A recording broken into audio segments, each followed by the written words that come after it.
She took her elementary education here at Gintas Elementary School as valedictorian. She graduated her secondary education at the St. Montfort National Science High School in year 2005 as valedictorian also. She finished her college with the degree of Bachelor of Arts, major in English at West Visayas State University as magna cum laude. She earned units in Principles of E-Learning Instructional Design, final grade A at University of California, Irvine o UCI. She earned Master of Arts in English, Language, and Literature teaching units at Ateneo de Manila University, teaching English to speakers of other languages, certificate holder granted by TESOL Asia. And she is also a licensed teacher. Previously, she was a team leader and corporate trainer at American English Skills Development Center in Makati, Metro Manila. She was also a professor for and thesis editor at Far Eastern University, Institute of Technology at San Pablo, Metro Manila.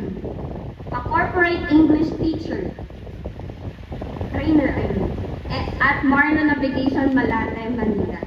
An ESL supervisor at St. Francis Square Group of Companies, St. Francis Square Mall, Mandaluyong City.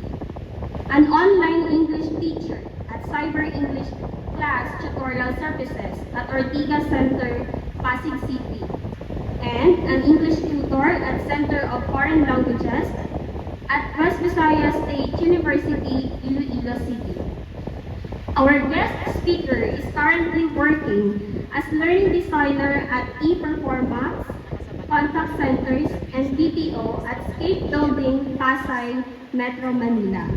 She develops interactive online courses, job aids, playbooks, and other digital and blended performance solutions about physical and information security and data privacy.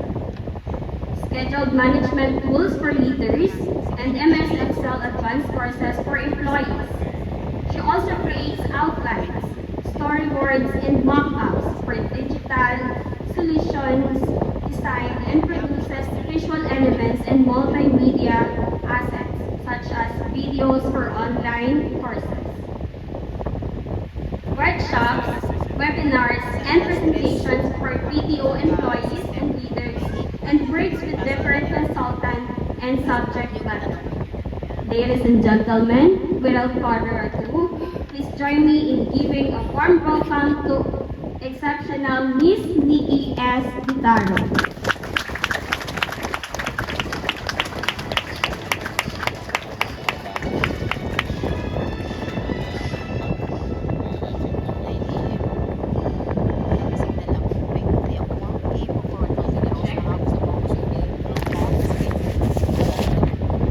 Thank you very much, ma'am, for that very heartwarming introduction. And thank you, everyone. You can now take a seat. So, siguro buksan ko lang ang microphone so it's more comfortable to move around. Alright. Kamusta ka mo, tanan? So, wala na energy.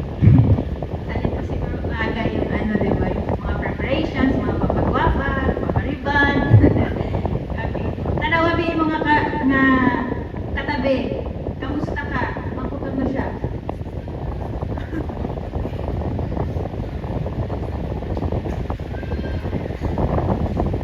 Alright, so good morning sa atong tanan. It's good to be back and see the institution where I started my elementary journey.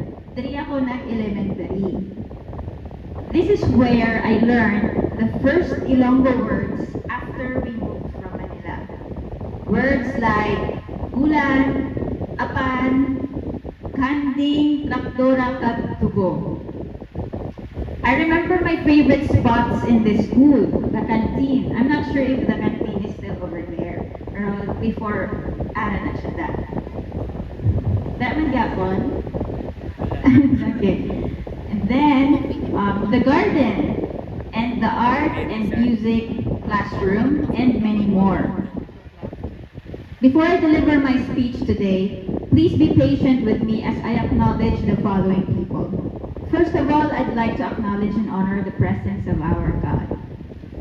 I'd also like to express my gratitude for considering me to be this year's closing ceremony speaker, Sir Leo Benita, Principal of Gintas Elementary School, our punong barangay, Barangay Captain Johnny Braza, sir, if you're around, the PTA President, my elementary classmate and good friend, Mary Glo Sorioso Estilo, to the current and vibrant teachers of this school, I know you all worked so hard for this special event. To my family supporting me here, they are over there, my mother, my nephew, my niece, my uncle, my aunt, and my cousins. Hello sa inyo tanan. I would also like to acknowledge my former teachers who are here and who are supporting from afar. Allow me to mention all of them, and I'm gonna try my best to mention most of them. My grade 1 teacher, Ma'am Pasita Diaz, ma'am, if you're around. My grade 2 teacher, Ma'am Elna Brillantes, and the one responsible for inviting me to be this year's speaker. Thank you so much, ma'am. My grade 3 teacher, Ma'am Belvis. Grade 4, Sir Ronilo Velez. The teacher who goes with me during poster and slogan competitions. My grade 5 teacher, Ma'am Thelma Perez, who was also my science teacher. My grade 6 teacher, Sir Jobert Quaresma. Our principal back then, Sir Rolly Miranda. And my elementary classmates who are here, kaway, who are here. And I may have missed some names, but I humbly thank you for being a part of my journey in this school. Gusto ko magtamya mo ng aton mga hardworking parents who are here to support the achievements ng ilang mga kabataan. Sa tanan nga nagbiyahe halin sa mga malayo nga lugar para magpakita sa suporta sa ating graduates, kag most importantly sa aton multi-talented, bibo, maalam, gwapo kag gwapa nga mga estudyante kag graduates sa Gintas Elementary School, mayong adlaw sa aton tanan. Can you imagine I was here years ago? Elementary life for me is like taking baby steps. Elementary life for me is all about knowing the basics. Diba sa Tagalog, pag sinabi mong basic lang yan, anong ibig sabihin nun? Correct? Madali lang. Basic lang yan. Hapos lang na. Di ba la? Sabihin mo sa katabi mo, basic lang yan. However, nakan pala diri sa ato nakaintindi sa importansya sa basics. Minsan, sabi nila, kung ano pa ang basic, yun pa yung pinakamahirap gawin. Kung ano ang mahapos, amo pa ina ang mabudlay o brahod. Kag mabudlay umpisahan. Agree man ka mo? To explain what I mean about basics, I'd like to read a poem, isa ka tula, nga ginsulat ni Robert Fulghum. The title of this poem is, All I Really Need to Know I Learned in Kindergarten. To give it a little twist, I'm going to change it to, All I Really Need to Know I Learned in Elementary School. Okay ba? Hangtod ni Robert sa iya nga tula. These are the things I learned in my elementary school. Robert mentioned a lot of things sa iya nga tula. But in this speech, I will only share 10 things Robert learned in elementary school. Pero, I need your help. I will say the learnings in English, you will say it in Ilonggo. Okay lang? Okay. It's kasi English teacher si Ate Niki. So, itest na gamay kung maalam kita natin graduates. Tapos na pressure si English teacher. mag-join. Alright? Kikita-kita naman lang din. Saan pa ba sila magmamana kundi sa parents nila, di ba? Ready na? Ready na? Sige, test ko na gamay. Hambal kong English word, ihambal ninyo ang Ilonggo translation, okay? Try ta lang ha, try ta lang. Banana. Okay. Okay na, no? Amo na siya aton nga task subong adlaw. So here we go. These are the things I learned in my elementary school by Robert Fulgum. Number 1, share everything. Sa Ilonggo, hindi magdinalo. Basic, no? Basic lang ang mag-share sa tanan. Number 2, play fair. Right? Very good. Manging patas. Another basic thing, di ba, sa elementary school. Number 3, don't hit people. Di ba? Hindi manumbak, hindi mamusi, hindi manakit. Pangusi, panumbak, gamay-gamay lang nagtatampo, di ba? Tampururot. Why ito panghatag one for sheet of paper? Diba? Number 4, put things back where you found them. Ibalik sa lugar. Correct. Diba? That's why we have lost and found sections every school. Because we want to give the thing back kung sino man ang owner. Number 7. Say you're sorry when you hurt somebody. Very good. Wow. Nag-warm up na tagaway. And then, number 8. Very basic ni siya. Wash your hands before you eat. Yes, very good. Maghugas bago magkaon. And then number 9, flush. Wala may gamit CR dire. Wala may flush. Siyempre, sige. So, flush or magbuhos after magamit CR. Very easy, no? Very basic. And then the last one, number 10. Take a nap every afternoon. Matulog sa hapon. I'm not sure if that's part of the curriculum na magtulog sa hapon sa grade 6. Or maybe sa younger years, or toddlers, or preschool, it's sleep nap is part of the curriculum. Thank you so much sa pag-help. So, kung balikan ta tanan nga mention ko, tanan ato sila basic things. Agree? Hapos. But in reality, they are hard to do. Hindi madaling maging fair all the time. Kung gusto tagid magbalos. Hindi madaling mag-sorry kung hindi mo mansala, di ba? Hindi madaling maghugas kamot, especially kung gutom-gutom ka na ged, ara ka sa party, ara ka sa boodle fight, tapos may mukbang, di ba? Wala na hugas-hugas kamot. Sometimes, the basic things are hard to do because they challenge our values, our consistency, our schedule, our priorities. Reflecting sa atong theme this year, which is, can you read with me? That is on the front page of our program. Can you all read the theme with me, graduates? Or kung sino man may program. Ready? Go! Graduate ng K-12. Hinubog ng matatag na edukasyon. K-12 graduates molded through a resilient educational foundation. That is our theme for this year's graduation ceremony. So, as I have said, the basic things are hard to do because mahirap silang umpisahan. The keyword sa ating theme is foundation. Everybody say foundation. Everybody say matatag na edukasyon. So, why are the basics important? For me, ang mga bagay na ginalearn ninyo sa elementary, ang na siyang ginatungod diri nga foundation.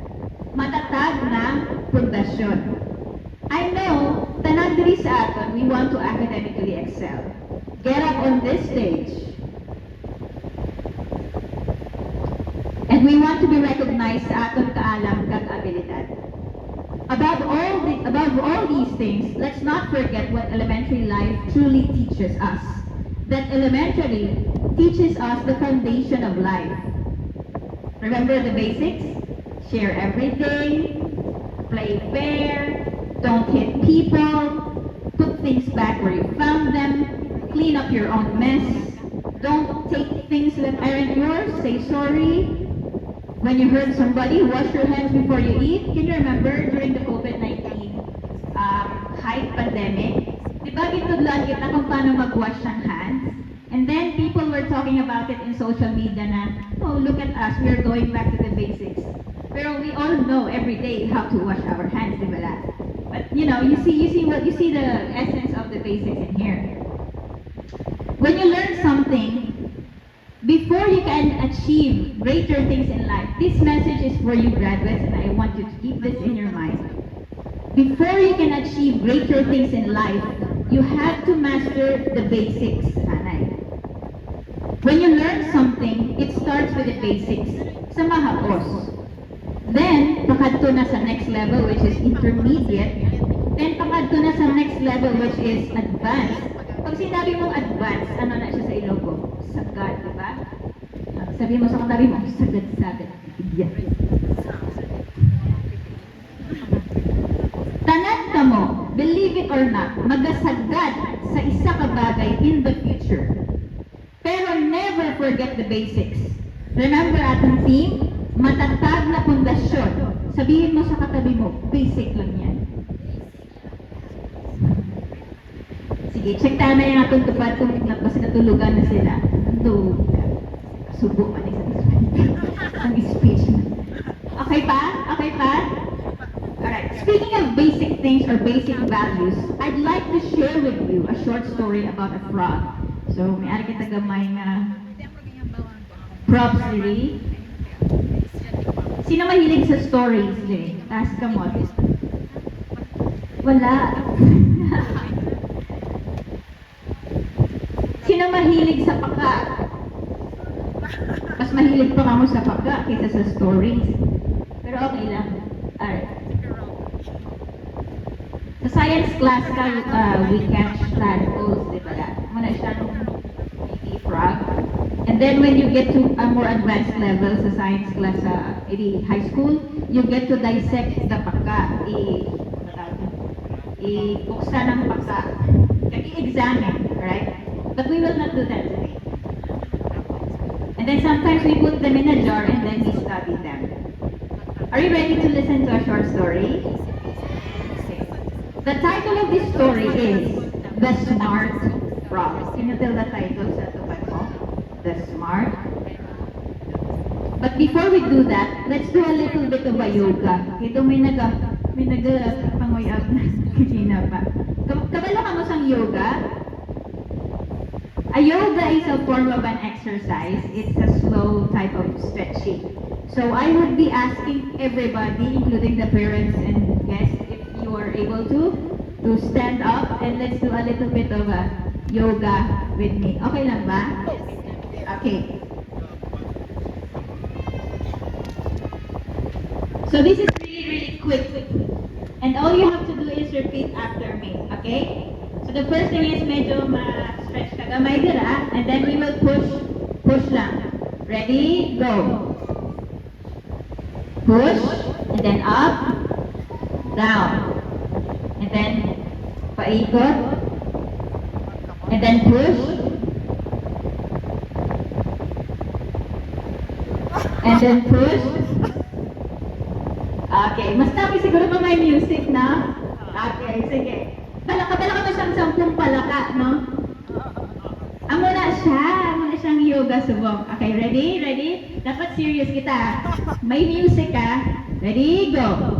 10 palaka. Ikot-ikot lang. Ang matulog na kayo. Ang sagot ng palaka, ayaw ko. Yeah, let's give ourselves a round of applause. You can now take a seat. So once again, a yoga is a very slow type of exercise. You can do that every morning if you like. Tapos may music. So here is the story. Ginbalas man ka mo? Hambal ka na ito sa likod. Kagina pa kami inabalas, di ba? Pero don't worry. This time, I'd like you to relax and listen to a short story about this frog. Lahat tayo ay makikinig sa isang kwento tungkol sa isang palaka. One day, Frog lives in a garden. May isa ka paka nag-i-star sa isa ka garden. Tawagan natin siya sa ngalan nga Frog. Everyone makes fun of him. Nobody plays with him. Ginakadlawan siya. Wala gusto maghampang kay Frog. One day, Frog is so sad that he runs away. He jumps into a house and hides under a boy's bed. Sa sobrang nga kasubo, naglayas si Frog sa garden kag nagkadto sa balay sang isa ka bata na nagar sa idalong sang kama sang bata. The boy's mother comes in and looks at his homework. You don't have good grades, she tells the boy. Don't you want to become a smart boy? In-check sang nanay ang grades sang iya bata. Nubuin mo grades how? Di mo gusto maging maalam? But the boy doesn't work hard at all. In fact, he is so lazy that one day, all the alphabets and numbers in his books fall off their pages.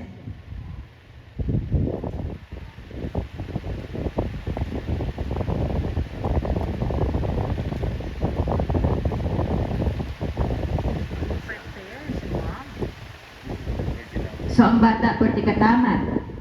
Damo siya books, pero wala siya gabasa. Damo siya books, pero wala siya ga-eskwela sang maay. Isa ka adlaw ang mga letters kag numbers nga ara sa mga libro nga wala na ginabasa, nagkalahulog sa idalom sang kama. Frog is still under the boy's bed. Ang paka ara gihapon sa idalom sang kama sang bata. He jumps up with excitement.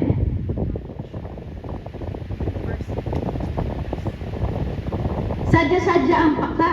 Sang nagkalahulog ang mga letters kag numbers sa idalom sang kama. I will learn all of them. So, siguro ni paka. Tipon niya, tapos sadya siya. The letters and numbers are dusty from not being used for so long. Di ba kung may isa ka bagay, wala mo na ginagamit dugay-dugay, may yapok na, may mga anay na, di ba? Saan mo na natabo sa mga letters sa idalom sang kama? Frog cleans all of them. Ilimpihan niya tanan nga letters and numbers. Frog learns how to spell and write with the help of the letters. The numbers help Frog how to count and do math. Frog studies hard over the next month. And now, Frog can read like an expert. Everybody say sagad. Uh-oh. One day, the boy's mother discovers Frog in the house. He is forced to leave.